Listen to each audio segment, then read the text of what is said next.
Buenas tardes, soy la profesora Gabriela Gómez, soy académica de la Universidad de O'Higgins, doctora en educación, trabajo en formación docente inicial con estudiantes de pedagogía, fundamentalmente con los estudiantes que van a ser profesores de lengua y literatura.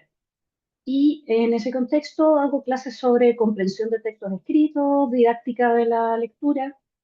Y por ello es que lo que les voy a presentar en esta cápsula es algunas ideas, eh, digamos, generales respecto del procesamiento de la lectura y en particular de factores relacionados con la memoria y el procesamiento de palabras, cómo se procesan las palabras a la hora de leer. Y lo primero que les quería mencionar al respecto tiene que ver con qué es la lectura. La lectura es un proceso cultural, es un proceso también cognitivo. Es un proceso que es, entre comillas, artificial para las personas. No estamos biológicamente preparados para leer y escribir, sino que lo que hacemos es sacarle partido a los recursos que ya tenemos a nivel cognitivo para procesar información que es fundamentalmente, como dice acá, información de tipo gráfica y visual. ¿Ya? Por ejemplo, presento aquí una imagen de un pequeño cerebro. Eh, Esta es la zona de atrás, digamos, de la zona cercana a la nuca del cerebro, y es ahí donde se procesa la información visual. Entonces, cuando miramos un texto escrito, es aquí donde se inicia todo el proceso de análisis de lo que estamos viendo para luego transmitirlo a áreas como el área de Broca, el área de Wernicke, que se ocupan en forma natural del procesamiento de información auditiva, que se ubica en esta parte del cerebro, pero que se especializan además en reconocimiento de sonidos que representan fonemas, que representan sonidos de una lengua, en particular en el caso de la lengua de la persona que está aprendiendo a leer, y es así como básicamente, muy básicamente, aprendemos a reconocer que una determinada forma escrita representa una letra y que esa letra representa a su vez un sonido. Eh, por ejemplo, si yo les presento en la siguiente lámina, les voy a presentar una serie de letras, de grafemas, pero una de ellas no lo es. Tratemos de descubrir cuál no lo es. ¿Encuentran cuál no es un grafema del español en particular? Yo creo que sí. Yo creo que es la que tenemos por acá. ¿Sí? Entonces, ¿cómo sabemos que eso no es un grafema? Porque ya tenemos en nuestra memoria a largo plazo, a partir de este procesamiento visual inicial, un recuerdo permanente de qué es lo que es un signo escrito que representa un sonido, o sea, qué es lo que es un grafema o una letra. Y podemos diferenciarla de otros signos, como el caso de este ejemplo, en que no lo es, menos en el caso del español. Entonces, esa memoria instalada es parte de lo que se conoce como la memoria a largo plazo. ¿Sí?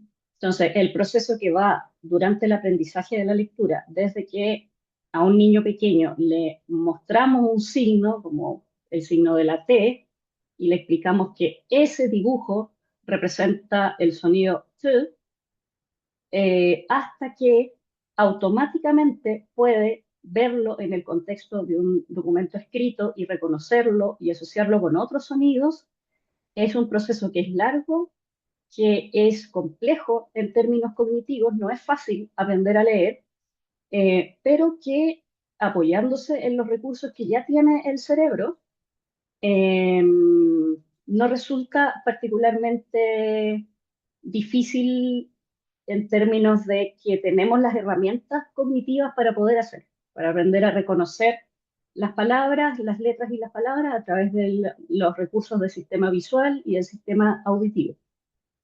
Entonces, si volvemos atrás a qué es lo que pasa cuando aprendemos a leer, cuando recién empezamos a procesar letras, eh, lo primero que ocurre es que en el aprendizaje de la lectura aprendemos a identificar las imágenes con las palabras. Poco a poco el dibujo de las letras se va aprendiendo y se va instalando en nuestra memoria a largo plazo, hasta el punto en que pensemos en todas las veces que hemos visto escrita nosotros como adultos, todas las veces que hemos visto escrita la letra A. Son millones, millones y millones de veces. Pero para un niño que la ve escrita por primera vez es un desafío. Entonces podemos identificar que esto que se llama etapa de las imágenes es el periodo en el cual el dibujo de la letra se empieza a asociar con el sonido de la letra primero y luego con eso se van formando palabras. Puedo mencionar la memoria y les mencionaba la memoria porque la idea es, cuando leemos, llegar al punto en el cual nuestros recursos cognitivos, nuestra capacidad de procesar información en nuestra mente, ya no se concentren en lo superficial, sino que se concentren en lo más complejo y profundo, que se relaciona con lo que vamos a llamar enseguida memoria a largo plazo. ¿Sí? La memoria es la capacidad de recordar, permite retener información, permite integrar ideas, permite relacionar lo que no sabemos o lo que sí sabemos con lo nuevo, lo que no sabemos que encontramos en el texto, y nos permite globalmente reflexionar, analizar críticamente lo que vamos leyendo. Entonces, en la memoria se realizan básicamente tres procesos. Primero, recibo estímulos externos, por ejemplo, el caso de las palabras en un texto, y eso se codifica. ¿Ya? Yo proceso la información visual, así como proceso cuando escucho a alguien hablar la información auditiva. Esa información se almacena. ¿Dónde se almacena? Si solamente necesito utilizar la información por unos segundos, la voy a retener en la memoria a corto plazo, o si es una información que yo voy a necesitar en el tiempo, a lo largo del tiempo, la puedo retener a largo plazo. ¿Ya? Entonces, así como si ahora pensamos en algo que nos ocurrió la semana pasada, puede que efectivamente recordemos esa información, está en nuestra memoria a largo plazo, pero a lo mejor si pensamos en algo que nos ocurrió hace un año atrás, ya se vuelve más difícil. ¿Sí? ¿A qué voy con esto? A que el almacenamiento en la memoria a largo plazo selecciona la información que es más relevante. Y eso es lo que se mantiene en la memoria a largo plazo. Y esa información se recupera, se realiza un proceso de recuperación cuando esa información ha sido previamente guardada, ¿ya? Y si se guarda algo en la memoria de trabajo es por alguna razón, ¿ya? Vamos a ver enseguida dos posibilidades respecto de cómo guardamos las palabras en la memoria a largo plazo. Pero antes de eso, déjenme solamente hacer una mención al tema de los componentes de corto plazo de la memoria de trabajo y la memoria a corto plazo. La memoria de trabajo es la que nos permite, por ejemplo, ir moviendo los ojos a lo largo de un texto cuando lo vamos leyendo, ¿sí? Si nosotros nos fijamos en cómo movemos las pupilas, nuestras pupilas, cuando vamos leyendo un texto, nos podemos dar cuenta que no siempre vamos de izquierda a derecha en la línea, sino que a veces nos devolvemos atrás a buscar información que necesitamos, o a veces nos quedamos más tiempo mirando una palabra que pueda ser más compleja o más importante respecto del tema del texto.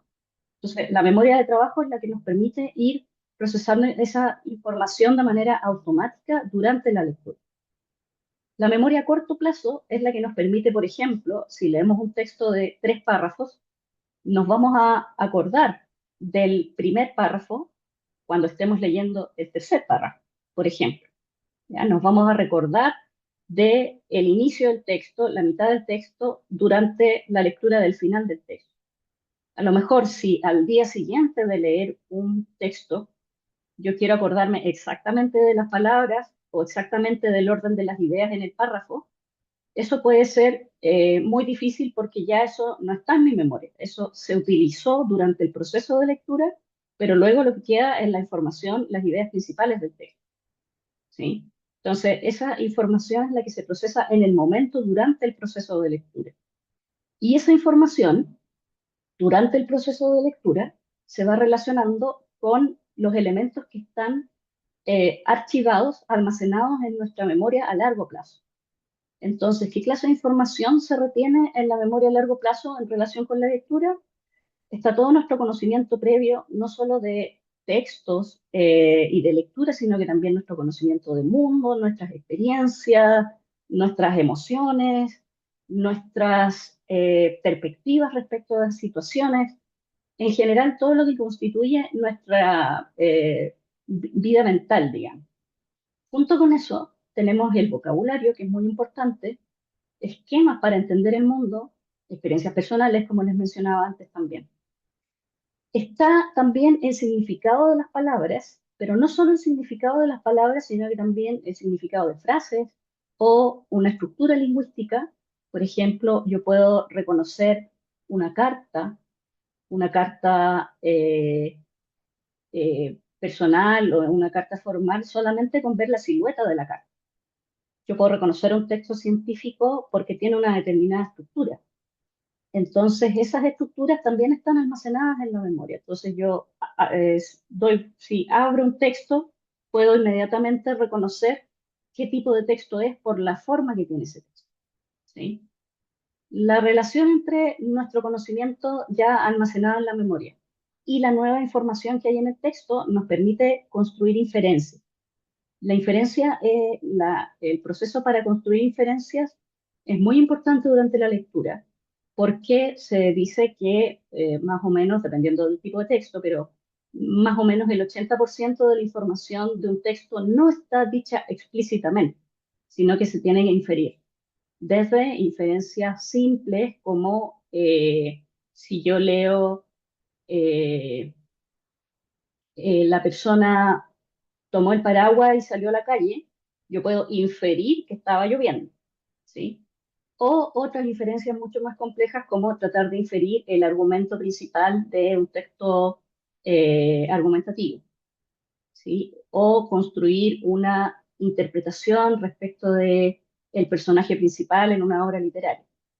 Eso también pasa por este proceso de construir inferencias textuales. Les mencionaba antes las estructuras textuales también, como por ejemplo yo puedo identificar cuando un texto es narrativo. El texto narrativo tiene una forma, por ejemplo, que va ocurriendo en el tiempo, primero pasa una cosa, después pasa la otra. Tiene una forma de presentarse que es particular. Lo mismo pasa con los textos argumentativos, ya sea un argumento científico, un argumento filosófico, psicológico. Yo puedo, una vez que empiezo a leer el texto, reconocer esa estructura y a partir de apoyándome en ese conocimiento de la estructura, facilitar la lectura de este nuevo texto. Lo mismo con los textos expositivos, un texto científico, una descripción de un fenómeno, una definición, también tienen estructuras que a medida que las personas van adquiriendo experiencia de lectura, van instalándose ese conocimiento en nuestra memoria a largo plazo.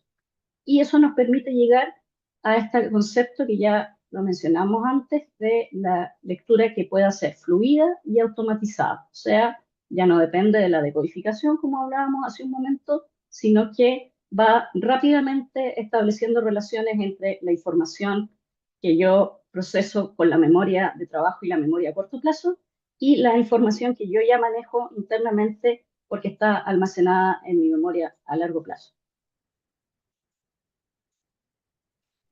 Entonces, este es un esquema eh, de la primera parte, digamos, de aquí llegamos hasta desde la identificación de las palabras. Yo lo primero que hago, lo que hablábamos al inicio de la cápsula, es que lo primero que va a ocurrir es que yo identifico las imágenes que conforman las letras y las palabras. En ese sentido, yo identifico la forma gráfica, lo que se llama el grafema, y lo asocio con el sonido que representa. ¿Ya? Entonces yo leo rayita con un puntito y yo eso lo asocio con el sonido I. Veo un círculo y lo asocio con el sonido O. Y eso, relacionando unas letras con otras, es lo que me permite identificar las palabras, ¿ya?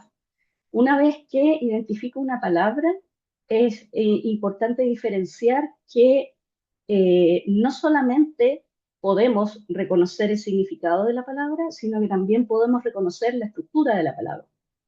Entonces podemos conocer qué significa algo, el concepto al cual se asocia, y podemos también segmentar la palabra.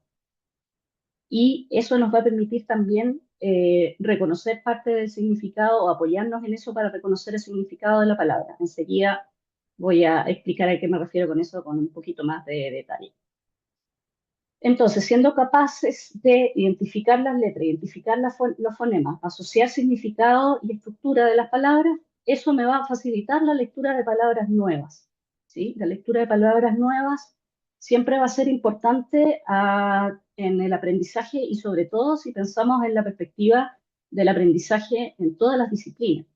Cada vez que se inicia una nueva unidad, en un curso de ciencias naturales, digamos, si yo comienzo a ver un tema nuevo relacionado con el universo, van a haber conceptos que los niños a lo mejor no conocen de antes. Se puede hablar de galaxias, de estrellas, se puede hablar de fenómenos como el movimiento de los astros, y ahí van a haber una serie de palabras nuevas que los niños tienen que ir aprendiendo junto con el contenido propiamente tal de la asignatura. Entonces, ese procesamiento se facilita por el proceso anterior que describíamos, lográndose esto que acabamos de mencionar también, que es llegar a la automatización de la lectura. Una vez que yo ya puedo leer con facilidad palabras nuevas, esas palabras nuevas se van a ir acumulando en nuestra memoria a largo plazo y me van a permitir a su vez reconocer nuevas palabras con más facilidad y se va de esa manera haciendo más fluida, más automática la lectura de palabras. Y en relación con esto último de la segmentación y el significado, quisiera, para ir terminando, mencionarles dos ideas que tienen que ver con cómo yo accedo al significado.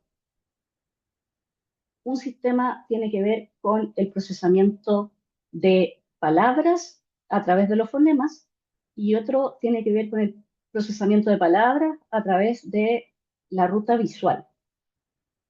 La ruta visual tiene que ver con que yo proceso las palabras completas. Cuando leemos, nosotros los adultos no vamos separando letra por letra, sino que ya podemos ver una palabra y como ya la conocemos, ya está en nuestra memoria de largo plazo, inmediatamente asociar esa palabra con el significado.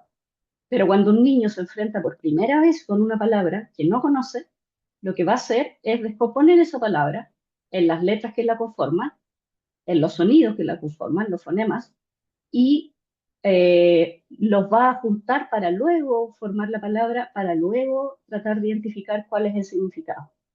Les muestro esto mismo de manera un poco más visual, o sea, de manera visual. ¿Sí? En este esquema, por ejemplo, el proceso de lectura se inicia cuando yo veo escrita por acá la palabra rana. ¿Sí? Yo veo la palabra rana. Y si yo soy un niño que por primera vez me veo enfrentado a esa palabra, lo que voy a hacer es seguir la ruta fonológica.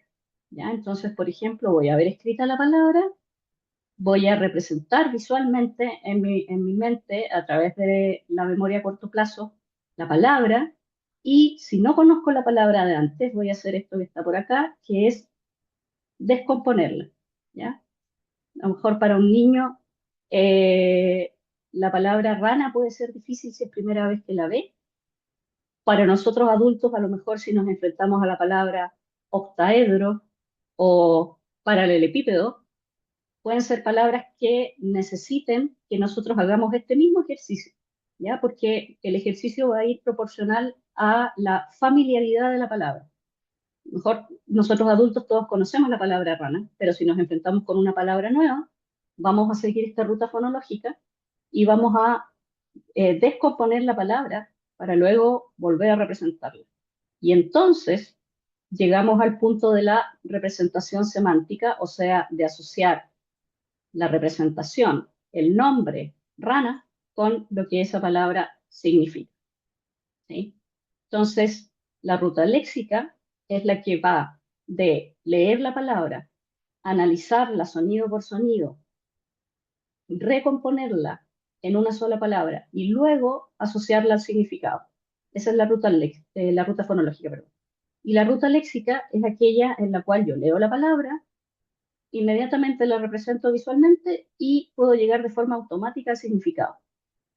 ¿Ya? Por eso es que es importante que cuando se introducen nuevas palabras en un contenido en la escuela, eh, por ejemplo, respecto a una nueva unidad en un curso, sea cualquiera la disciplina de este curso, es importante hacer la asociación o trabajar explícitamente con el nuevo vocabulario. Eso es muy importante porque si no se logra esta automatización de la que hablamos, la palabra va a quedar dando vueltas, digamos, en el sistema fonológico, que es mucho más lento, consume mucha más memoria de trabajo y por lo tanto no nos permite llegar al procesamiento del significado de las palabras. ¿Ya? Y una vez que llegamos a la palabra, hay dos cosas que van a ocurrir, que es la que les mencionaba antes en relación con conocer significado y segmentar palabras. ¿Ya? Porque estos dos elementos son importantes porque ambos son parte de lo que vamos a llamar nuestra diccionario mental, el léxico mental. ¿Ya? Dijimos que cada vez que vamos leyendo una palabra, implícitamente nuestra memoria de trabajo va haciéndose la pregunta, ¿qué significa la palabra? ¿Ya? Entonces, normalmente en nuestra memoria a largo plazo, si esta palabra está almacenada en nuestro léxico mental, vamos a poder recuperarla de ahí, asociarla a un significado de manera automatizada y seguir adelante con el proceso de comprensión del texto. Sí, pero es importante mencionar que este diccionario mental no solamente guarda, no es como un diccionario como nosotros lo conocemos, no es el diccionario de la Real Academia Española, sino que guarda palabras, conceptos y sus relaciones formales y semánticas. ¿Ya? Estos son los dos elementos que recién les mencionaba, los aspectos formales y semánticos. ¿Por qué? Perdón. ¿Por qué es importante hacer la diferencia entre esos dos elementos? Porque en el caso de los aspectos formales, nosotros no solamente guardamos significados de palabras en nuestra mente, sino que, por ejemplo, podemos reconocer el género de una palabra, el número, las conjugaciones, los tiempos verbales, también el tipo de palabras, y a partir de eso, eso nos facilita la lectura de los textos porque nos permite ir rápidamente solucionando posibles problemas que tengamos en la comprensión de una palabra. Por ejemplo, yo en general, si estoy leyendo un texto y veo que la palabra termina en S, voy a saber que es una palabra que está escrita en plural. Yo puedo diferenciar fácilmente silla de sillas y por lo tanto la representación mental que voy a hacer del concepto va a ser diferente. ¿Ya? También puedo reconocer cuando se trata de un sustantivo o cuando se trata de un adjetivo. Y esos también son elementos que nosotros tenemos automatizados mentalmente, ese tipo de reconocimiento. Yo puedo decir, esta palabra es un sustantivo, esta palabra es un verbo, esta palabra es un adjetivo, por ejemplo. Y si quisiéramos, si yo les pidiera ahora hacer una lista mental rápida de 10 sustantivos, eso es algo que fácilmente cualquiera de ustedes o nosotros acá podríamos hacer porque es algo que es parte de nuestro diccionario mental. ¿Sí? Entonces, guardamos no solamente información del significado de las palabras en nuestro diccionario mental, sino que también de las relaciones, de las características de las palabras, lo cual nos facilita la comprensión de palabras nuevas. Pero también está el significado propiamente tal, y aquí hay un ejemplo de una manera de entender cómo se organiza el conocimiento del significado de las palabras en nuestra mente, que es el concepto de redes semánticas. Entonces yo puedo fácilmente, por ejemplo, hacer una red en donde yo conozco el significado de la palabra animal, puedo, por ejemplo, hacer una serie de afirmaciones respecto de qué características tiene, y luego dentro de esa familia, digamos, yo puedo diferenciar un pájaro de un pez, que va a tener todas las características que sean comunes, todas estas de acá, pero además en el caso del pájaro va a tener estas características que son particulares y en el caso del pez va a tener estas otras características. Entonces, eso nos sirve también para contrastar información, porque, por ejemplo, yo puedo saber que el pez tiene agallas y yo puedo decir, los pájaros no tienen agallas. ¿Para qué nos sirve esto? Para que cuando estamos leyendo un texto y estamos relacionando significados, el mismo contexto en el cual se va desarrollando o se presenta una nueva palabra nos va a ayudar a reconocer el significado. Entonces, yo no tengo mentalmente una lista de palabras con el significado escrito al lado, sino que yo voy haciendo relaciones entre palabras. Entonces, por ejemplo, si yo leo una palabra nueva, una palabra como periquito, que no se usa tanto en el español de Chile. Si yo la leo en un texto y dice el periquito salió a volar, yo ya puedo con esa información que puede volar, puedo inferir que, por ejemplo, es muy probable que sea un pájaro y por lo tanto tenga todas estas características y que también además tenga todas estas otras que corresponden a qué es lo que es un animal. Entonces, es más bien una red de relaciones y de definiciones más que una red de conceptos estáticos, ¿ya? Sino que se van complementando, se van contraponiendo también. Yo puedo ver cuáles son las semejanzas, cuáles son las diferencias en tus conceptos y puedo hacer de esa manera ir enriqueciendo esta red.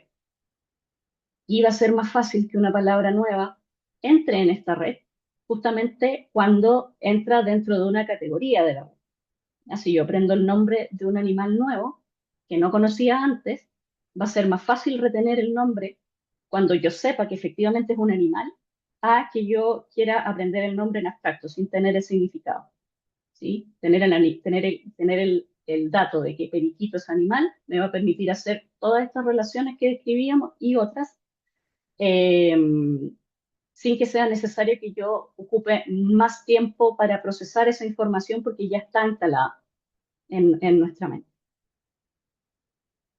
en la memoria a largo plazo. Y lo último que les quería mencionar respecto a este tema y respecto del vocabulario son algunas otras ideas complementarias respecto del contexto durante la lectura, porque el contexto nos permite activar las palabras semánticamente cercanas, que es lo que acabamos de hacer el ejercicio con el periquito, establecer estas relaciones semánticas, o sea, echar a andar esta red de significados que acabamos de ver, y por lo tanto, a partir de eso, predecir palabras, ¿ya? Como les decía en una oración, como el periquito salió a volar y estuvo comiendo el piste, yo puedo no saber lo que significa periquito, pero el resto del contexto de la oración me permite inferir que se trata de un pájaro, por ejemplo. ¿Sí? Y por lo tanto, es así como se contesta la pregunta que hacíamos hace un ratito atrás, ¿qué significa esta palabra? Y acá le agregamos además qué significa esta palabra en este contexto, que es muy importante. Y así es como esto aporta también a esta, que ya lo mencionábamos antes, esta necesidad de que logremos hacer una lectura fluida y automatizada de las palabras. Entonces, para sintetizar, tenemos que la lectura es un proceso mental, un proceso cognitivo que se apoya en las herramientas que tenemos cerebralmente para procesar la información visual y la información auditiva y relaciona ese conocimiento con el conocimiento previo del sistema alfabético, por ejemplo. Entonces yo aprendo a través de enseñanza explícita que un círculo es una O, que una rayita con un puntito es una I. Una vez que eso se logra automatizar, pasamos de la etapa de reconocimiento visual a la etapa fonológica. Entonces ya yo no solamente reconozco la forma, sino que la asocio con un significado, en particular con un sonido. Después se repite en el fondo el mismo proceso, pero a nivel de palabra. Yo puedo reconocer una palabra leyéndola de manera directa a través de la ruta léxica, o yo puedo descomponerla en sus distintas partes para luego analizar el significado de esa palabra. Y a través de la relación entre memoria a largo plazo y toda la información que ahí tenemos almacenada, yo puedo ir haciendo relaciones entre las palabras nuevas y las palabras que yo ya conozco, no solo desde el punto de vista de el significado de esas palabras, la relación semántica, sino que también a través de la estructura de la palabra. Y ambos elementos se van a complementar para poder lograr la lectura fluida y automatizada de palabras. Eso, espero que les sirva esta pequeña cápsula y que sigan adelante muy bien con su curso. Hasta luego.